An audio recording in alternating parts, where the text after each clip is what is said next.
আমি চাহ বাগিচাৰ মাটিৰ পট্টাৰ বিষয়টোলৈ কালি জিলা আয়ুক্তসকলৰ লগত আমাৰ এখন সভা হৈছিলে।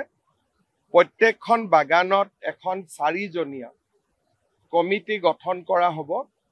সেই 4জনীয়া কমিটিখনে শ্ৰমিকসকলক আবেদন পত্ৰ সংগ্ৰহ কৰাত সহায় কৰিব, কাৰণ মাটি বাৰী তাত ডিটেইলছ থাকিব, ফিল আপ কৰিব লাগিব।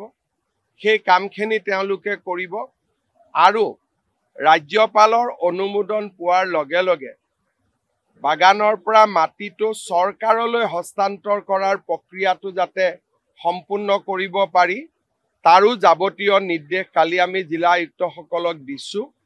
আৰু পৰ্যায়ক্ৰমে এখন এখনকৈ বাগান, কাৰণ 800 বাগানত একেলগে একেদিনাই ছাৰ্ভে কৰা সম্ভৱ নহয়।